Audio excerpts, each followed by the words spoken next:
오늘 순환 예배 함께 하신 모든 분들에게 하나님 은혜가 함께 하시기를 기원드립니다.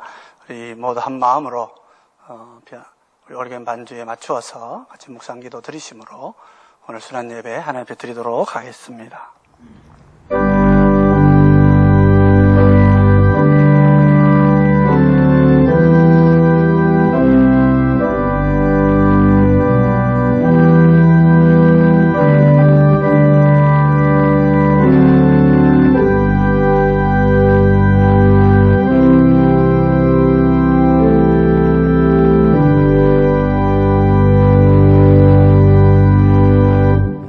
찬송가 149장으로 함께 찬양드리겠습니다.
거룩하신 하나님 아버지 감사를 드립니다. 이 세상을 구원하기 위해 세상 죄를 지시고 십자가의 고초를 당하시며 피 흘려주신 주님의 놀라운 은혜에 감사를 드립니다. 하나님의 거룩한 심판을 홀로 담당하신 어린 양 예수님께서는 묵묵히 십자가를 지셨는데 저희는 그 고난과 헤아릴 수 없는 사랑을 잊어버리고 살아왔습니다. 또 안목의 정욕을 따라 행복과 성공과 존경받는 위치만을 쫓아 살아왔음을 이 시간 고백합니다. 하나님 아버지, 성령의 능력으로 강하게 붙들어 주셔서 우리의 제약된 모든 것들을 십자가의 보혈로 깨끗하게 씻어 주시옵소서.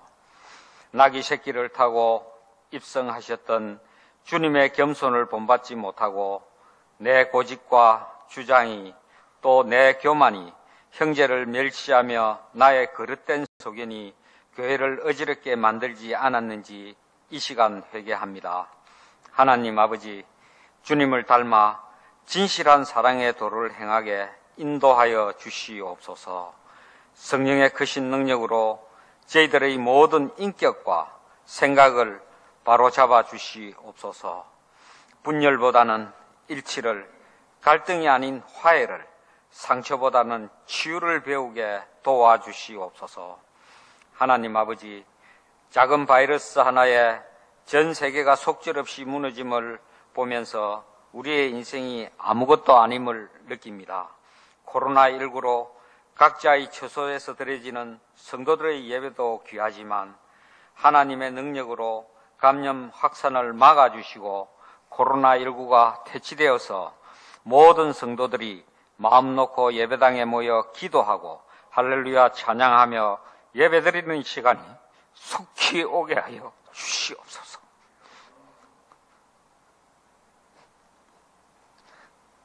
너희가 이 땅에서 하나님 앞에 간구하고 기도하고 회개할 때 하늘에서 듣고 이 땅을 고친다고 말씀하셨습니다.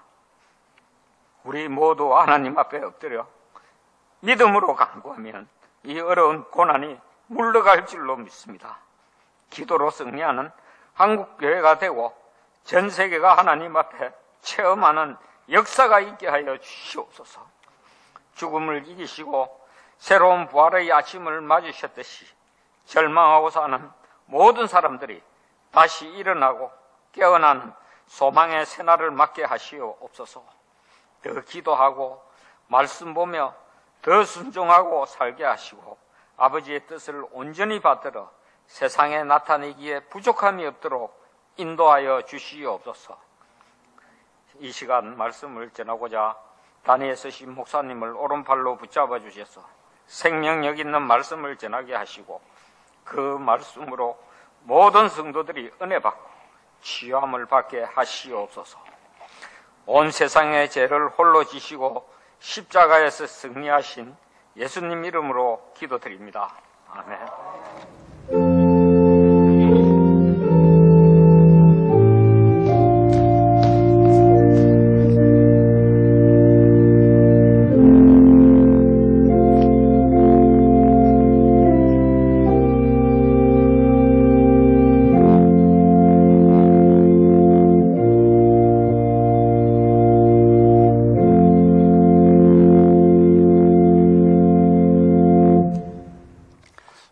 감사합니다. 우리 시간에 성경 봉독하도록 하겠습니다. 오늘 성경 본문은 두 곳을 보도록 하겠습니다. 먼저 이사야 53장 1절로 9절까지의 말씀이고요.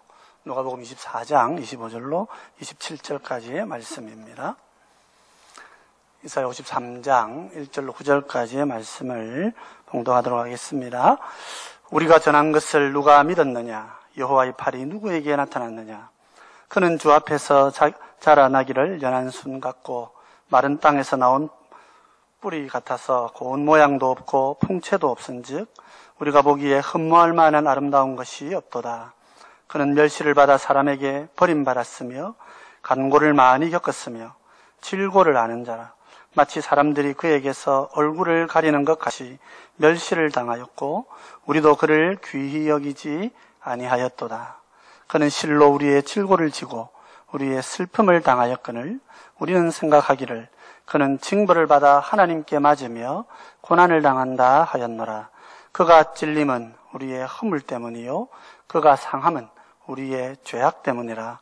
그가 징계를 받음으로 우리는 평화를 누리고 그가 채찍에 맞음으로 우리는 나음을 받았도다. 우리는 다 양 같아서 그릇 행하여 각기 제 길로 갔거늘 여호와께서는 우리 모두의 죄악을 그에게 담당시키셨도다. 그가 곤욕을 당하여 괴로울 때에도 그의 입을 열지 아니하였으며 마치 도수장으로 끌려가는 어린 양과 털 깎는 자 앞에서 잠잠한 양같이 그의 입을 열지 아니하였도다. 그는 곤욕과 신문을 당하고 끌려갔으나 그 세대 중에 누가 생각하기를 그가 살아있는 자들의 이 땅에서 끊어짐은 마땅히 형벌받을 내 백성의 허물 때문이라 하였으리요.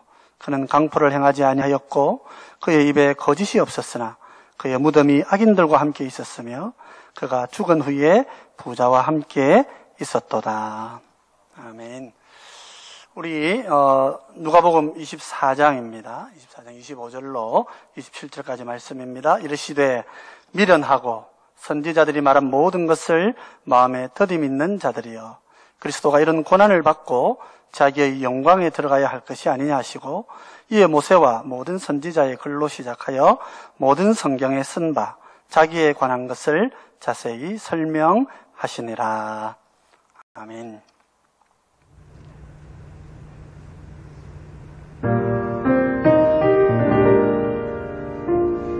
주님 예수 나를 위해 십자가 지사 수치 고통 겪으시면서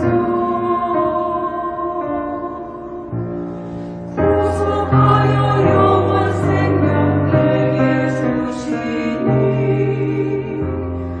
오직 주께 찬양 드리리 주의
아멘. 감사합니다.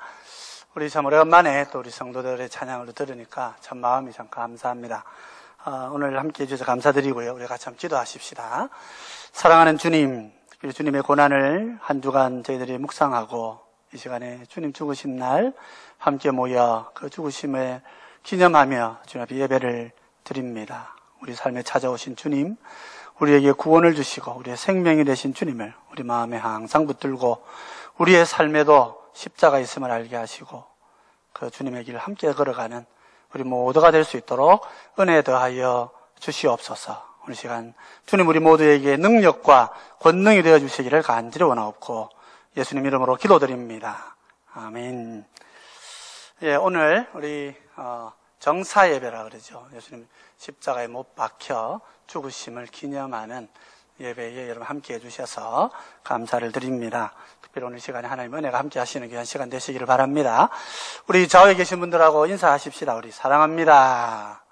사랑합니다. 네, 우리 아마 집에 계신 분들은 다 가족들 간에 좀 못 적지만은 그래도 사랑합니다. 같이 이렇게 인사하는 시간이 되면 좋겠습니다.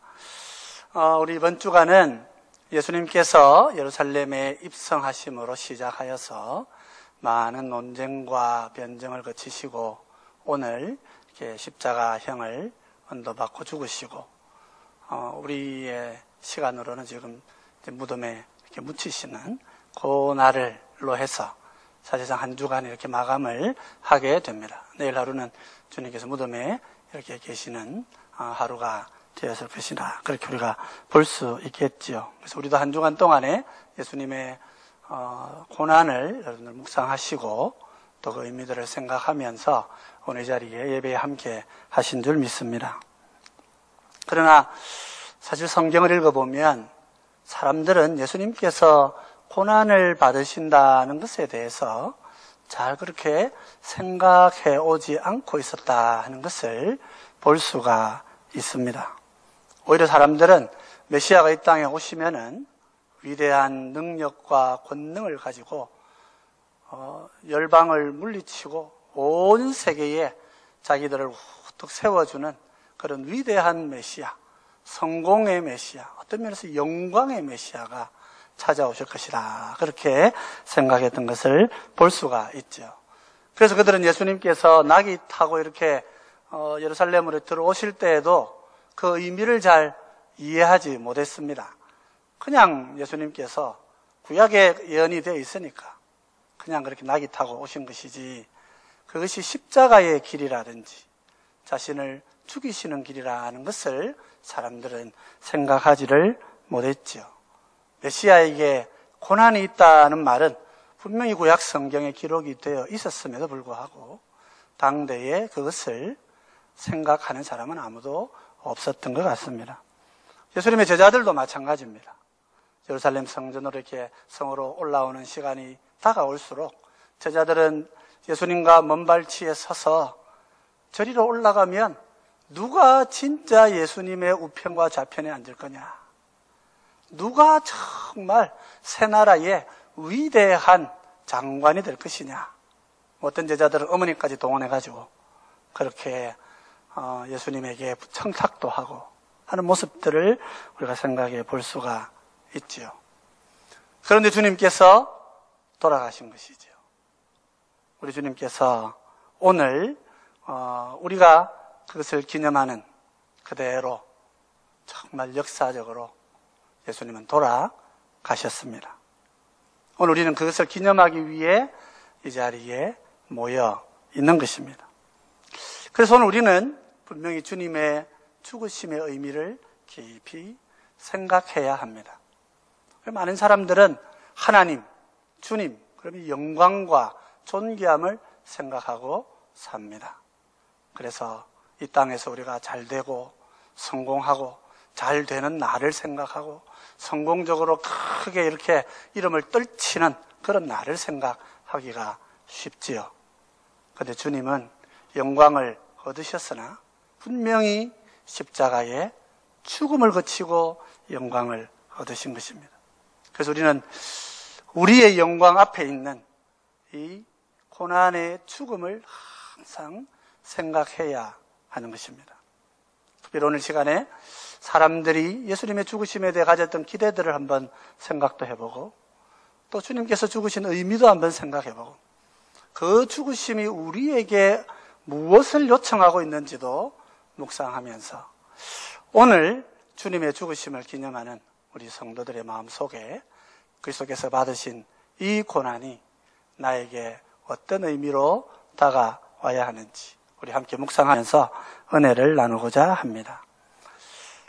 먼저 예수님의 제자들을 비롯하여 많은 사람들은 정말 예수님께서 십자가에 죽으셨다 하는 이 사실을 의미 있게 받아들이지를 못했다 하는 것을 우리 성경은 증언을 하고 있습니다. 누가가 증거하는 대로 오늘 우리 누가복음에서 읽은 이 부분은 예수님께서 부활하셨다 하는 소문이 이제 퍼지기 시작하니까 제자들 중에 일부가 막 그런 말 듣기 싫고 복잡해가지고 예루살렘을 떠나서 아마 자기의 고향이겠지요. 동네로 떠나는 제자들을 예수님이 만나고 계신 내용을 다루고 있습니다. 이 사람들 예수님에게 이렇게 얘기를 했습니다. 예수님께서 어디 가느냐 이렇게 물어보니까 예루살렘에서 있었던 일 때문에 우리가 뭐 복잡해가지고 간다 그러면서요. 누가복음 24장 22절로 24절에 이렇게 이야기를 합니다. 우리 같이 한번 읽어보면 좋겠네요. 같이 한번 보십시다. 또한 우리 중에 어떤 여자들이 우리로 놀라게 하였으니 이는 그들이 새벽에 무덤에 갔다가 그의 시체는 보지 못하고 와서 그가 살아나셨다 하는 천사들의 나타남을 보았다 함이라. 또 우리와 함께 한 자 중에 두어 사람이 무덤에 가 과연 여자들이 말한 바와 같음을 보았으나 예수는 보지 못하였느니라 하거늘. 이 사람들이 대답한 거예요. 이 사람 처음 시장 어떻게 시작했냐 하면은 예수라는 분이 있었는데 이분이 정말 이스라엘을 속량하고 나라를 구원하고 새로운 일을 할 위대한 선지자를 우리가 믿었는데 우리 지도자들이 이 사람을 넘겨가지고 십자가에 못 박여 죽게 했다. 그런데 이런 일도 또 있다는 거예요. 오늘 어떤 여자들이 무덤에 가가지고 보고는 새벽에 갔는데 그 예수님은 없고 천사가 와가지고 예수님이 살아나셨다. 그런 말 듣고 또 그 말 믿고 또 두실 또 놀래가 우리가 뛰어가 보니까 예수님은 안 계시고 무덤은 비어 있더라. 여자들 말처럼 그렇던데 비어 있더라. 그 자기들 어떻다는 거예요? 자기는 그런 말만 참견하기도 싫다는 거예요. 예수님이 살아계셔서 위대한 일을 하시면 모르겠는데 우리 눈으로 분명하게 돌아가신 것을 봤는데 또 복잡한 종교적인 여러 가지 이야기들에 우리는 더 관여하기 싫어서 그냥 고향으로 돌아갑니다. 그렇게 예수님께 이야기를 하고 있었죠. 이것이 사실은 그때 당시에 사람들이 예수님의 죽으심에 대한 마음이었다 하는 것을 볼 수가 있지요. 예수님께서 그 말씀을 들으시고 굉장히 노하시는 것 같습니다. 우리 24장 25절 26절 같이 한번 읽어보십시다. 같이 읽겠습니다.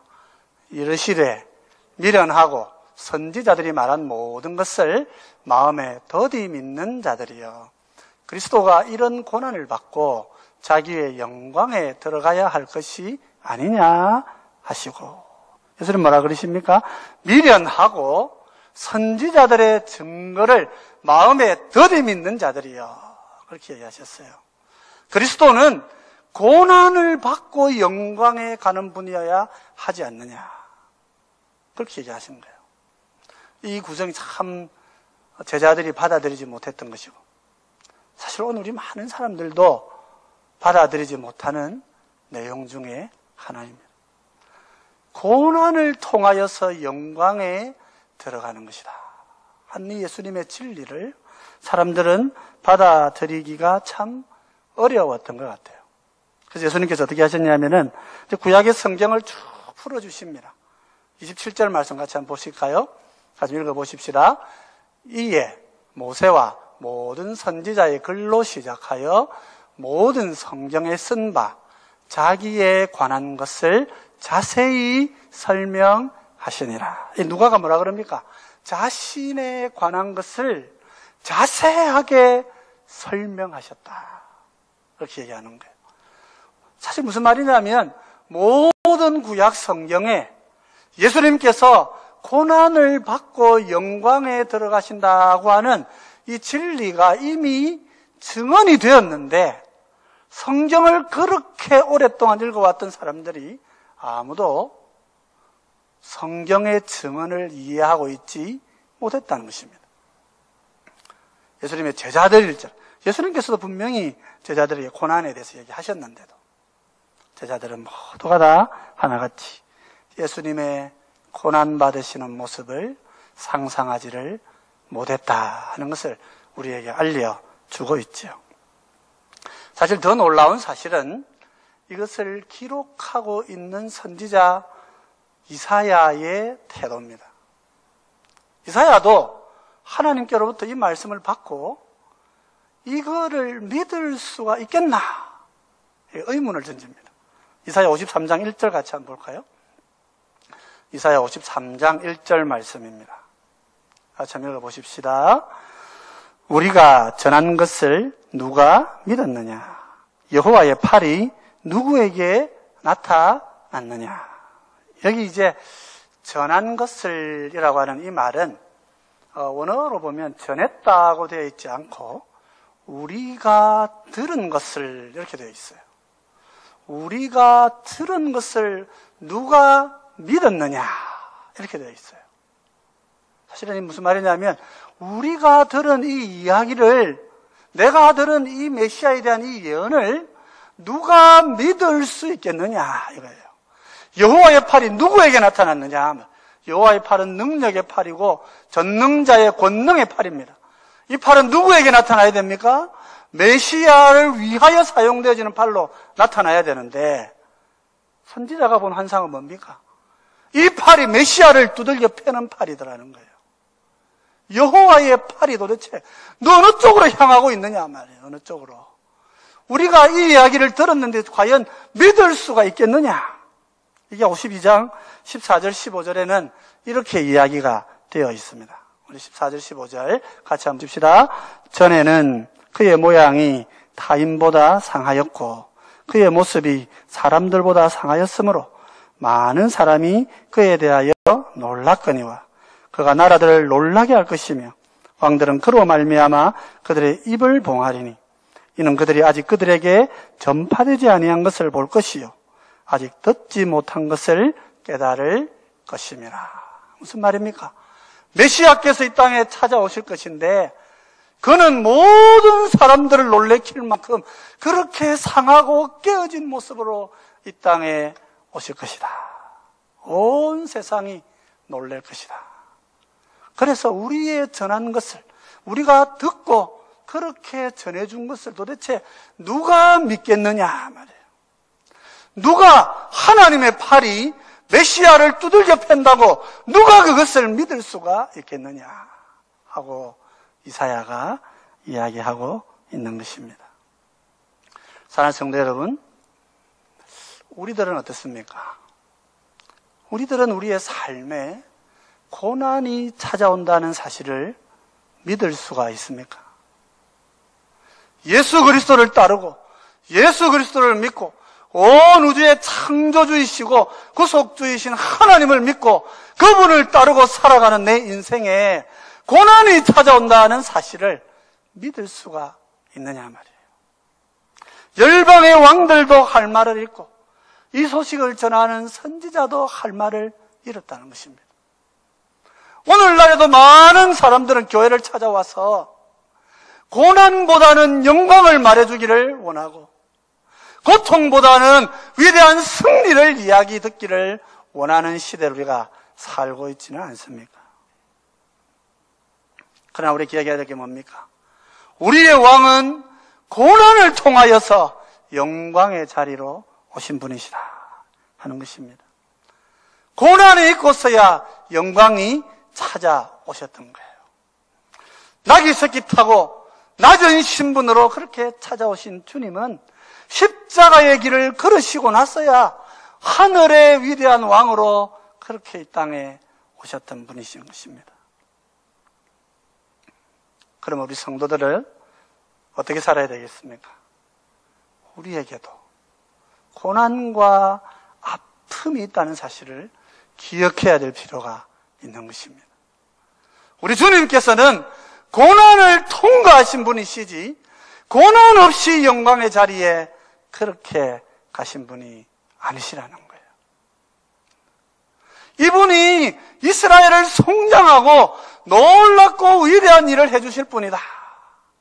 그렇게 생각했던 제자들에게 예수님의 길은 충격과 좌절과 절망을 안겨다 주었다. 그렇게 성경은 기록하고 있는 것입니다. 사랑하는 성도 여러분, 우리의 가슴 속에 우리 주님은 고난의 주님이시다 하는 것을 기억하시면 좋겠습니다. 주님은 고난 뒤에 영광을 얻으신 분이시지 고난 없이 영광을 얻은 분이 아니시라는 거예요. 질문이 생기죠. 왜 고난이 필요합니까? 왜 주님이 고난을 받으시고 영광을 얻으셔야 됩니까? 우리 주님이 고난을 받으신 이유를 선지자는 몇 가지를 들어서 설명합니다. 우리 이사야 53장 4절로 6절까지 3절을 한 절씩 살펴보면 우리 주님께서 왜 고난을 받으셨는가 하는 내용들이 소개가 되어 있습니다. 먼저 53장 4절 말씀을 우리 같이 한번 읽어보십시다. 같이 읽겠습니다.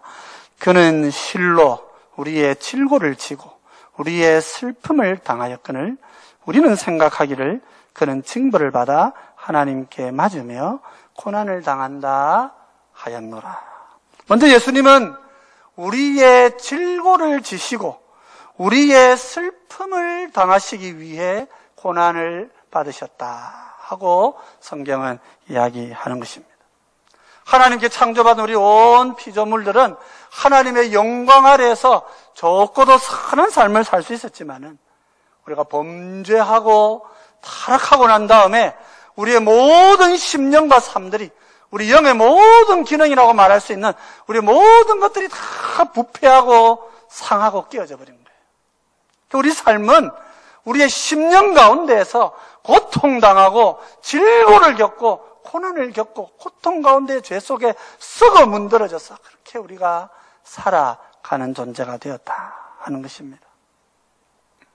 그렇기 때문에 하나님께서 우리를 위해 이 질고를 대신 지실 분을 보내주셔야 했던 것이다 하고 선지자가 이야기를 하는 거예요.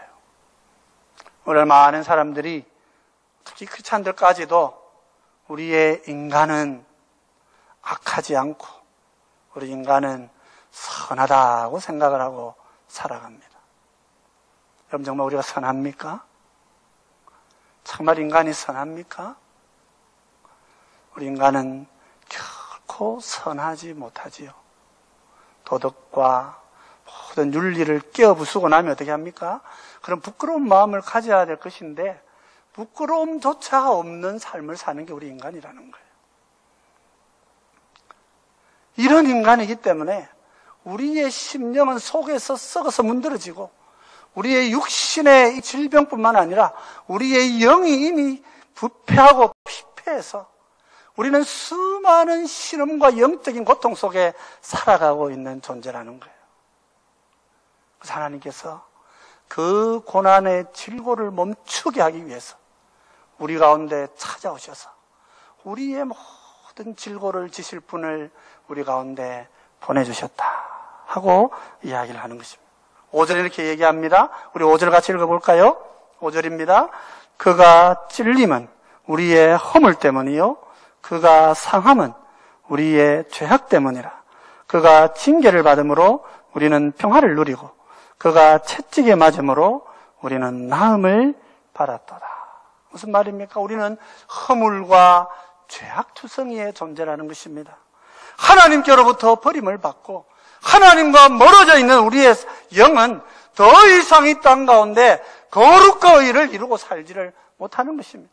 그 속에서 부패할 뿐만 아니라 함께 모여 조직적인 부패를 만들고 구조적인 악을 만들고 그래서 사람들을 고통 가운데 몰아넣는 그런 존재로 우리의 삶이 변질된 것이죠. 그래서 우리는 고통하고 살아가는 것입니다. 그런 우리에게 참된 평화와 참된 회복을 주시기 위해서 주님은 우리 가운데 찾아오셔야 했던 것입니다. 6절에 이렇게 얘기하지요. 6절 같이 한번 읽어보실까요? 같이 보십시다. 우리는 다 양 같아서 그릇 행하여 각기 제 길로 갔거늘 여호와께서는 우리 모두의 죄악을 그에게 담당시키셨도다. 우리는 다 양 같아서 각기 자기 길로 갔다 그랬습니다. 하나님께로부터 창조함을 받고 하나님의 말씀의 은혜를 공급받은 우리가 하나님의 뜻과 하나님의 의지와는 상관없이 내 마음의 소망대로 내가 원하는 길을 마음대로 살아갔던 그 인생이 바로 우리의 인생이었기 때문에 하나님께서 우리를 심판하고 죽이실 것이었기 때문에 각기 제 길로 간 우리들을 긍휼히 여기셔서 하나님의 그 모든 죄악을 담당시키시려고 예수님을 십자가에 못 박으셨다 하고 말씀하고 있는 것이죠. 사랑하는 성도 여러분, 하늘 메시아는 세상이 생각하는 성공의 메시아가 아닌 것입니다. 오늘 우리가 생각하듯이 주님이 그저 성공하고 그저 잘되고 그저 복되게 하기 위해서 우리 가운데 찾아오신 것이 아닌 것입니다. 주님은 나귀 새끼 타고 아무것도 없는 세상에는 세상의 것은 아무것도 갖지 않으시고 빈손으로 이 땅에 찾아오셔서 아무런 돈과 권력을 갖지 않으시고 그렇게 십자가의 비참한 죽음을 죽으신 것입니다. 왜 그러셨냐면 우리가 그런 길을 가기에 마땅한 자들이었기 때문에 그리하신 것입니다.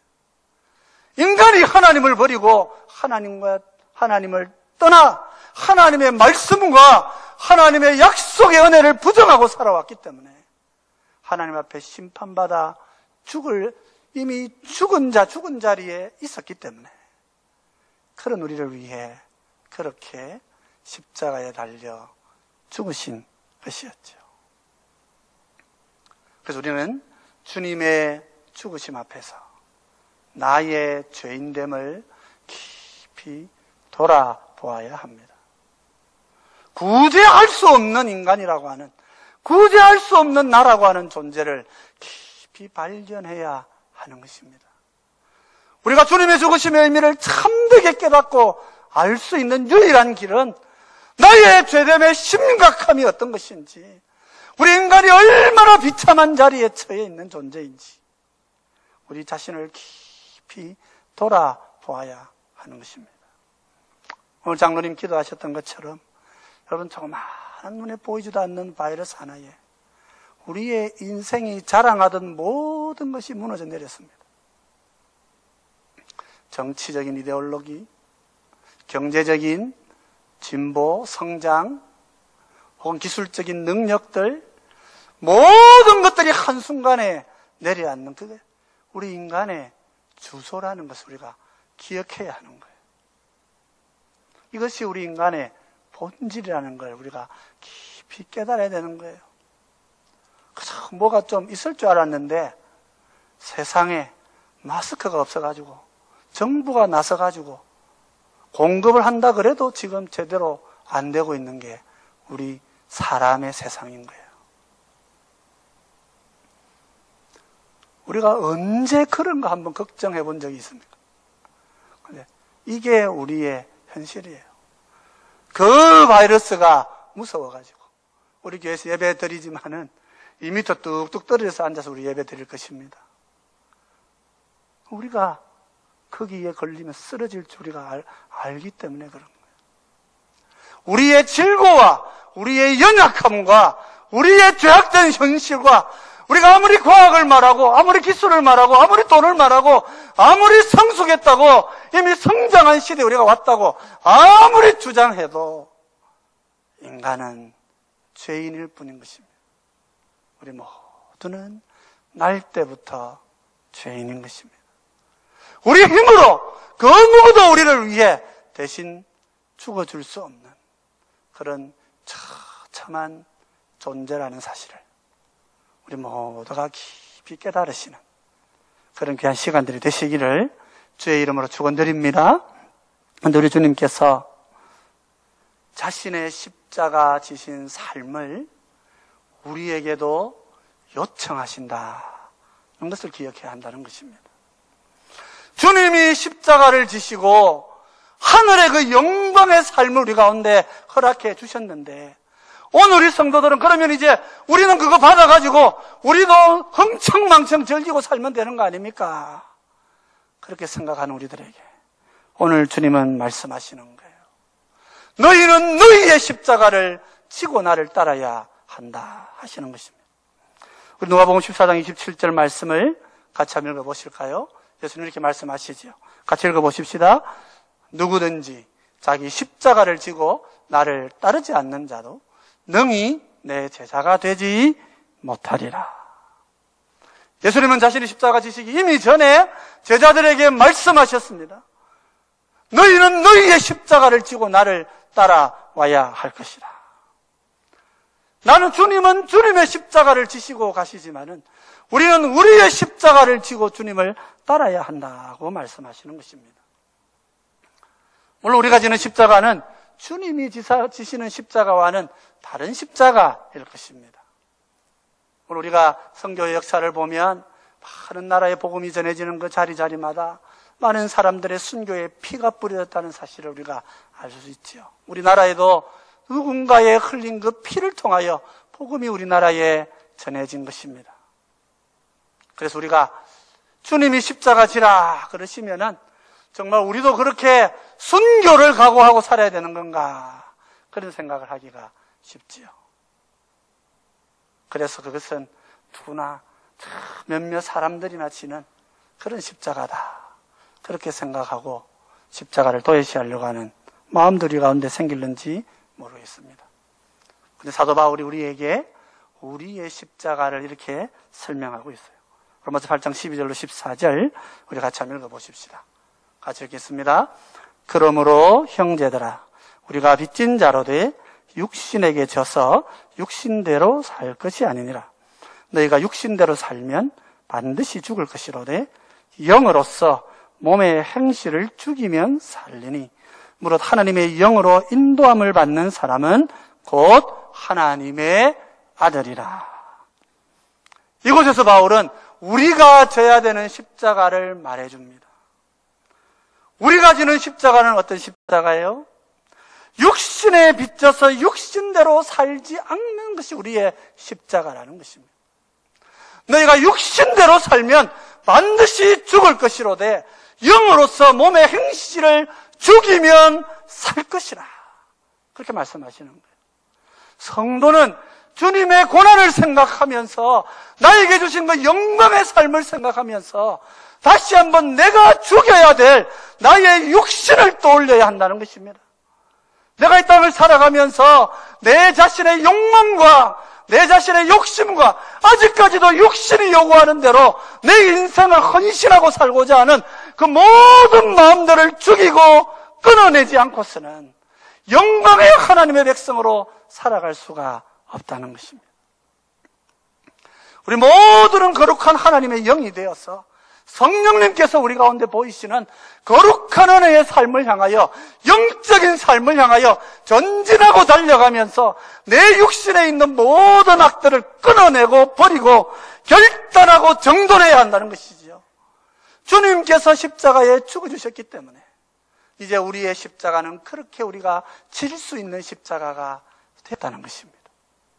성령이 우리를 인도하시는 대로 육신의 욕심에 끌리지 말고 성령님이 우리를 인도하시는 대로 성령과 함께 거룩한 진리의 길, 거룩한 은혜의 삶들을 살아내는 자가 되지 않고서는 하나님의 거룩한 백성이 될 수 없다는 사실을 자각하고 하나님의 말씀 안에서 성령이 인도하시는 대로 내 육신을 죽이고 거룩한 영의 백성으로 살아가기를 결단하고 행하는 삶을 살 때에 우리도 우리의 십자가를 지고 가는 것이 된다는 것입니다. 그럼 사랑하는 여러분, 주님의 고난을 깊이 묵상할 때에 내 속에 해결되지 않는 나의 이 큰 죄악들을 깊이 마음에 묵상하신 여러분 되시기를 바랍니다. 그것을 주님께서 다 거두어 가신다는 놀라운 주님의 고난의 십자가를 묵상하신 여러분 되시면 좋겠어요.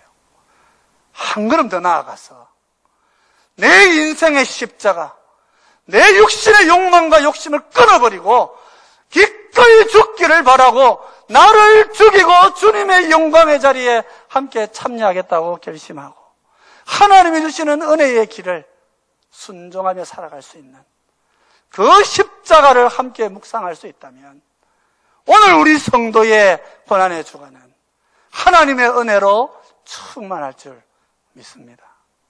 주님만의 고난이 아닙니다. 주님의 고난은 우리가 고난을 지고 갈 수 있는 능력이 되게 하시는 고난입니다.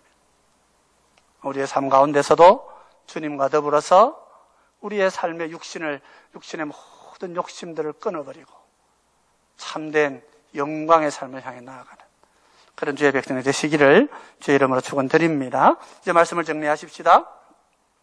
예수님께서 십자가에 돌아가셨을 때에 많은 사람들은 심지어 제자들까지도 그 의미를 잘 이해하지 못했습니다.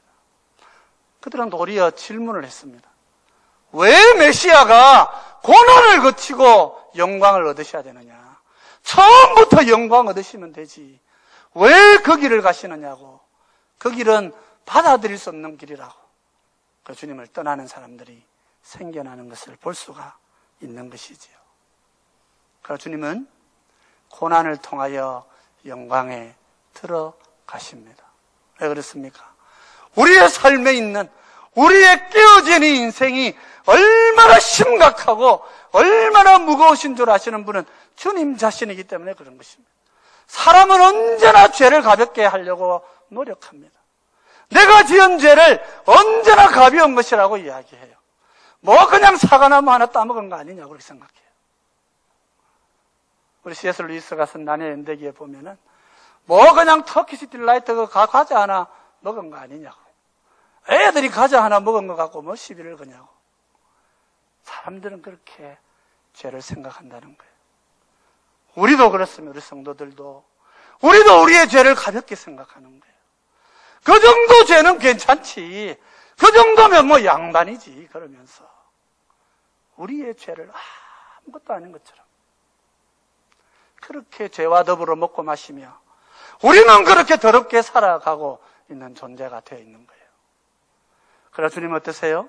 하나님은 이 죄의 심각성을 아시기 때문에 하나님은 이 죄를 심판하실 분이신 줄 주님은 아시기 때문에 그분은 우리를 위해 그렇게 고난의 길을 걸어 가시는 것입니다.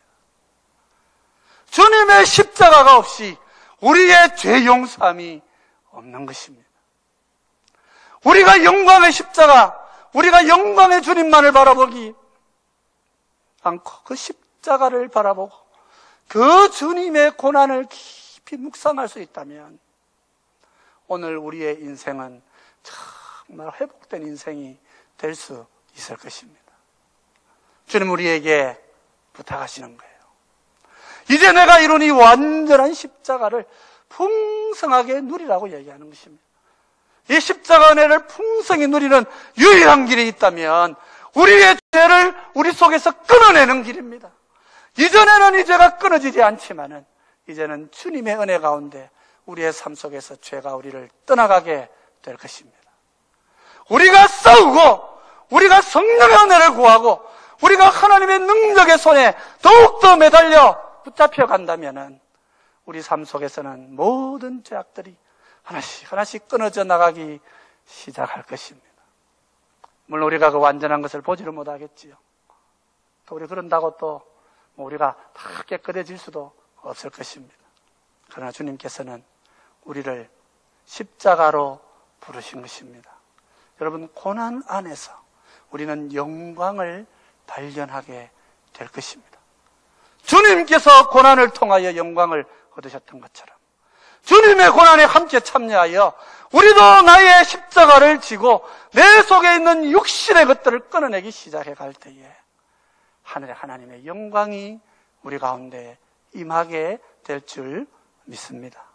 그럼 우리 고난주간에 우리 자신을 깊이 돌아보고 주님의 십자가를 붙들고 우리도 고난의 길, 주님의 가시는 그 길, 우리도 그렇게 나를 죽이며 가는 이 길에 함께 동행하시고 믿음과 한동원들이 서시는 주의 백성이 되시기를 주의 이름으로 축원드립니다.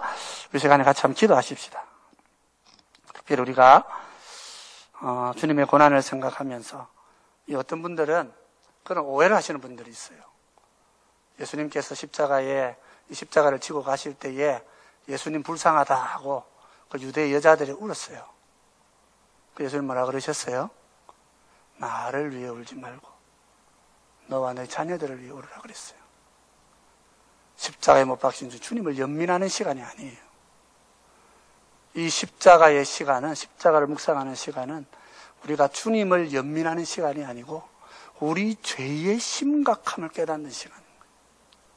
이 죄를 없이 하시기 위해 주님이 십자가에 죽으신 것입니다. 성령이 우리 가운데 찾아오셔서 우리가 죄 죽이기를 할 수 있도록 우리 가운데 오시기 위해 주님이 죽으신 것입니다.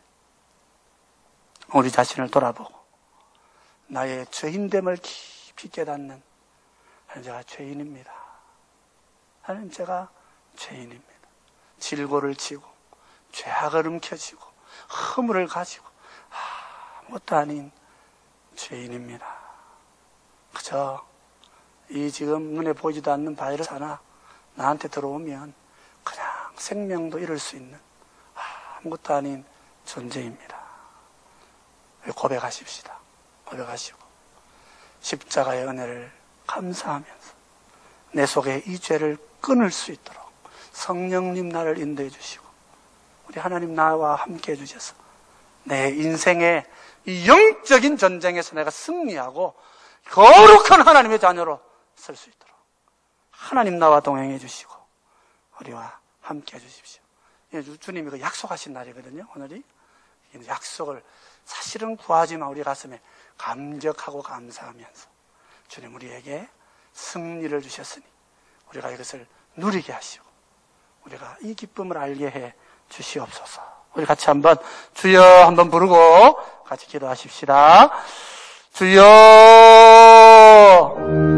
아버지 하나님, 우리에게 말씀 주시니 감사드립니다. 주님 십자가의 죽으심으로 우리의 이 완고하고 깨어진 심령, 무너진 우리의 모든 죄악들이 정결하고 거룩하게 씻겨짐을 주님 앞에 감사하며 찬양을 올려드립니다. 아버지 하나님, 십자가에 죽으신 주님을 기억하며 우리의 죄의 깊은 뿌리들을 심령 가운데 깊이 깨닫게 하여 주시옵고 하늘 하나님 우리 가운데 찾아오셔서 우리를 정결케 하시고 거룩케 하신 그 은혜를 우리 심령 가운데 깊이 붙들고 우리 속에 있는 모든 죄들을 결단하여 죽이고 성령을 좇아 거룩한 의의 길을 걸어갈 수 있는 우리 모든 성도들 되게 하시고 우리의 인생처럼 되게 하여 주시옵소서. 주님 우리 오신 걸 환영하고 감사하며 주님 우리 가운데 새로운 인생 주시고 새로운 걸음 주셔서 거룩한 은혜의 삶 살도록 우리 모두를 인도하여 주시옵소서.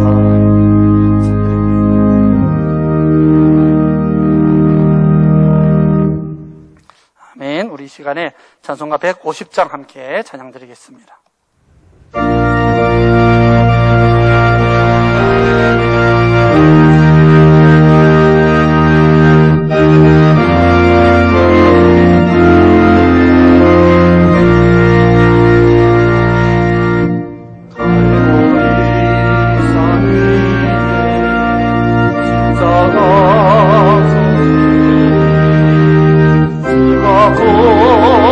고난을 당한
기도하겠습니다. 여호와는 내게 복을 주시고 너를 지키시기를 원하며 여호와는 그의 얼굴을 내게 비추사 은혜 베푸시기를 원하며 여호와는 그 얼굴을 내게로 향하여 드사 평강 주시기를 원하노라.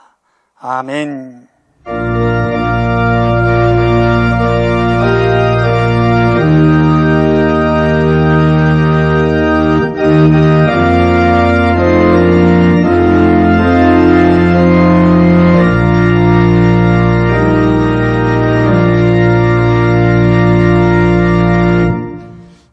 감사합니다. 우리 옆에 앉아 계신 분들하고 이렇게 인사하십시다. 십자가를 꼭 붙들고 살겠습니다. 십자가를 꼭 붙들고 살겠습니다. 네, 감사합니다. 오늘 이렇게 예배 참여해주셔서 감사드리고요. 특별히 이렇게 또 교회당 오셔서 또 찬양을 하나님께 또 영광 돌려주신 분들에도 감사드립니다. 우리 주일날 이제 오전 예배에 우리가 좀 관해 좀 안내를 좀 드리려고 그러는데요. 이미 광고가 좀 나갔습니다만은 1부에 우리 한 160명 정도, 또 2부도 160명. 그래서 이 정도 숫자가 우리 제한적으로 입장을 해야 되는 것 같습니다. 그래서 여러분 그렇게 이해를 해주시면 좋겠고요. 그래서 아마 광고가 조금 거꾸로 나간 것 같다고 제가 들었습니다. 그래서 우리 1부 예배는 건거리에 계시는 우리 2, 3교구를 중심으로 예배를 좀 드리면 안 좋겠나 그런 생각이 들고요. 2부가 이 원거리 1, 4교구에 계신 분들이 오시면 좋겠다. 그래서 한번 보낼 때 한번 거꾸로 좀 보낸 것 같습니다. 그래서 여러분 기억하시고 우리 1부에 2, 3교구 중심으로 이렇게 참여해 주시고요.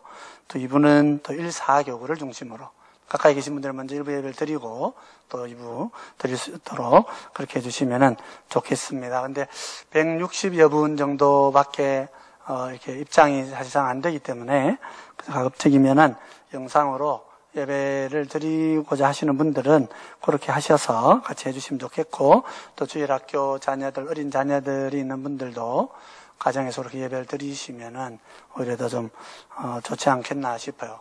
왜냐하면 또 오시면은 또 자리가 차고 그러면 또 누가 누가 돌아가셔야 되고 이러면 다들 참 마음이 서로 힘들지도 모르겠다. 좀 그런 생각도 좀 듭니다. 그래서 여러분들이 잘 보시고 잘 판단해 주시면 좋겠고요.